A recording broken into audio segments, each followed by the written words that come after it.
Bonjour à tous, c'est KN. Donc on se retrouve pour une nouvelle vidéo. Cette fois, ça va être une review sur le sabre laser de Luke ou Anakin Skywalker ou celui de Rey également qui est utilisé dans Star Wars 7. À savoir quand même entre les trois trilogies, le sabre a un peu évolué. Entre celui d'Anakin, celui de Luke et celui que utilise Rey, il y a des petites variantes qui ont été faites. Alors volontairement ou involontairement, je ne sais pas. Mais normalement, c'est censé être le même sabre. Le sabre que perd Anakin dans le film, à la fin de la première trilogie, c'est censé être le même sabre que Luke retrouve dans l'épisode 4. Et c'est le sabre que Luke perd dans l'épisode 5, que Rey retrouve dans l'épisode 7. Donc vraiment, il n'y a pas de changement à faire. Mais bon, vu qu'il y a trois trilogies avec des écarts d'années conséquents, il y a des petites variantes qui ont été faites. Donc là, j'avais pas acheté trois fois le sabre avec des variantes différentes dessus, hein. J'ai pris une version donc basique, c'est un Graflex, c'est le même design qu'utilise Ultra Saber, c'est la version qu'utilise vraiment Anakin qui retransmet à Luke, retransmet à Rey. Donc là, je voulais faire une petite vidéo un peu différente. Je vais vous montrer un peu que tout ce que dispose le sabre, donc pour vous montrer un peu comment travaille la forge. Donc on a bien sûr les deux accumulateurs qui sont ici, hein. On a donc la lame de combat. Ça, on peut avoir donc des lames transparentes ou des lames blanches, hein, ça c'est au choix. Moi, je préfère prendre des lames transparentes parce qu'elles sont plus lumineuses, donc c'est plus sympa en journée. On a la petite clé donc pour visser la lame sur le sabre.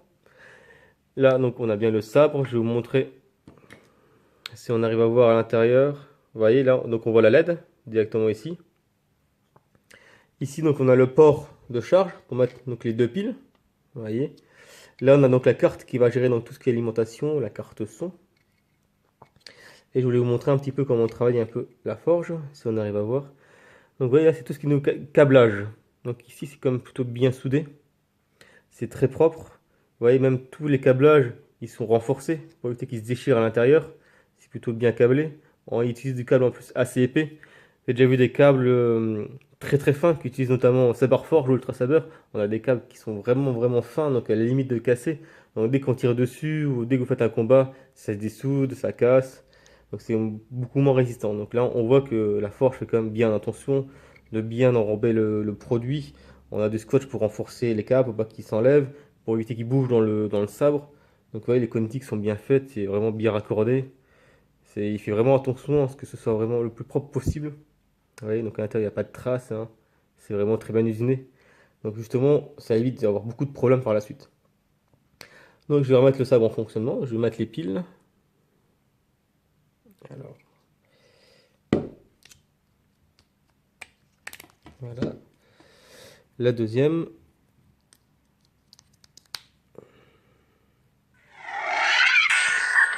Vous voyez, là le sabre est alimenté. Il suffit juste de repousser donc après le haut-parleur à l'intérieur, tout simplement. Voilà. On revisse ici.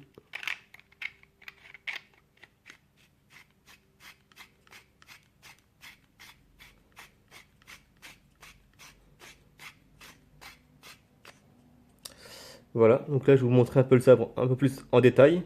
Donc ici on a le pas de vis, c'est fourni avec, on a l'accroche ceinture que je vais enlever, hein, c'est plus commode pour la prise en main. Donc là on a tout ce qui est donc grip pour le maintien, on a le bouton d'allumage ici. Donc si vous regardez notamment celui de Rey, le bouton d'allumage est un peu différent, c'est une plaque d'activation. Donc on a une plaque un peu rectangulaire, mais qui ressort un petit peu du manche. Donc en version de combat, donc en version Graflex notamment. Cette plaque est retirée pour avoir un bouton d'allumage qui soit donc plus petit, plus facile pour la prise en main, hein, que ce soit moins gênant. Donc là on a les sabres donc classiques, hein, que ce soit le Anakin ou le Luke, les détails sont les mêmes. Généralement sur la finition sur le bout de manche. Donc notamment dans le 7 il le montre plutôt bien. Dans l'épisode 2 il me semble que Anakin on le voit plutôt bien aussi à un moment donné quand il le prend en main. Voilà. Je vais donc remettre la lame dessus.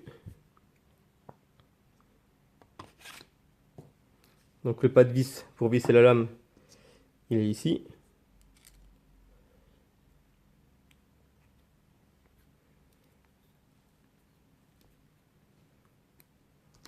Voilà. Avec le montage est assez simple, hein, ça va vite. Et je vais faire donc écouter les différentes pistes son que le sabre propose. Donc là on a la piste son classique que vous avez déjà écouté sur différents de mes sabres, hein. Donc on va pas revenir dessus. Je vous montre juste les fonctions flash and clash.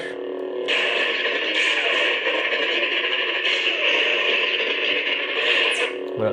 Là, normalement j'ai mis des flashs et des clashs rouges, mais avec la caméra et le bleu, ça ressort un peu en violet. Mais normalement c'est des flashs et des clashs rouges, hein. Je vais essayer de vous le faire montrer aussi. Voilà. Allez, quand le sabre fait un impact, et donne également les flashs d'impact.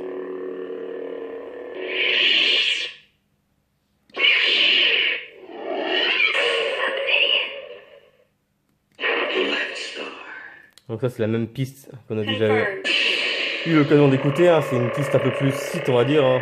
Le son est plus grave.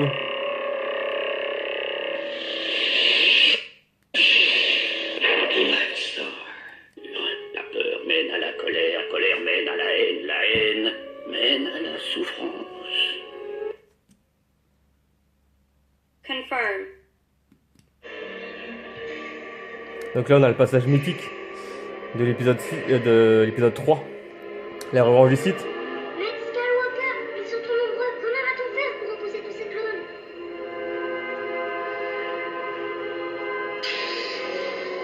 Où Anakin tue tous les petits Jedi. Ah, disons les Padawan. Voilà. La peur mène à... Les Jedi ne sont pas une légende. Moi-même, je me suis posé la question. J'ai longtemps pensé que par un mot tout ça n'était vrai. Le bien et le mal, la lumière, le côté obscur, une force surnaturelle.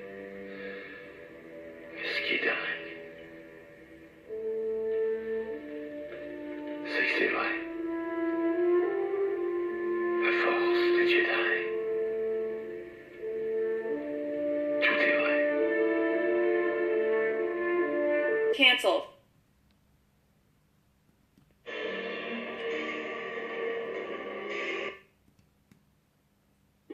La peur mène à la colère. Les Jedi ne sont pas une légende. Moi-même, je me suis posé. Confirm. Donc là on a une piste vide.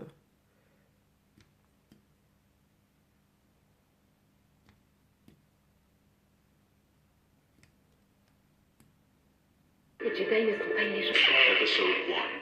Donc là on a une autre piste son. Donc la carte est équipée d'au moins 5 ou 6 pistes son. En fonction du nombre de voix qu'on veut mettre, effectivement ça enlève des pistes. Mais qu'est-ce qui s'est passé? Je n'aurais pas dû entrer. Ce sabre laser appartenait à Luke et avant lui à son père. Et maintenant, Rey, il t'a choisi à ton tour. Il faut que je reparte sur Jakku. Han Solo me l'a dit, oui.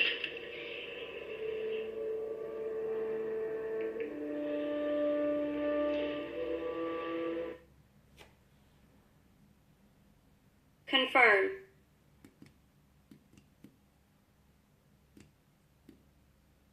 Mais qu'est-ce qui s'est passé? Episode 6. Confirm. Donc là on retrouve une piste son hein, de sabre classique. On a aussi le bouton lumineux, hein. Je sais pas si vous l'avez vu tout à l'heure.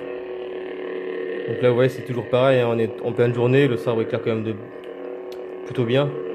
On a une bonne clarté sur le sabre. Donc il fait quand même du beau travail.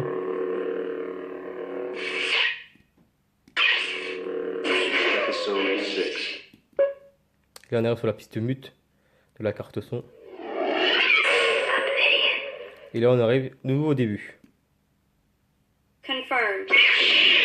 Donc ouais, le son est vraiment de très belle qualité. Il met vraiment des très bons haut-parleurs. C'est ça qui va faire la différence avec d'autres sites hein, comme Ultra Saber ou Saber Forge.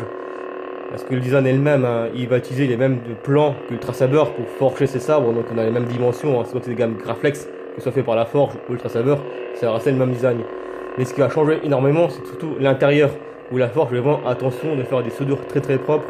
De faire que ce soit bien calé à l'intérieur, que ça ne bouge pas. Quand on fait du combat ou du duel ou même du freestyle. Hein, que la carte son ne soit pas amenée à taper constamment dans le manche. Faut pas qu'elle casse. À force, les soudures vont lâcher. Et aussi, il met des haut-parleurs un peu plus puissants. Donc on le voit là, on a un son de très belle qualité qui ressort très très bien. Donc c'est vraiment agréable à utiliser. Voilà pour cette petite review. J'espère que ça vous a plu. Elle était un peu plus longue que d'habitude. Hein. Il y a plusieurs choses à vous montrer. Voilà, je vous souhaite une bonne journée. À bientôt.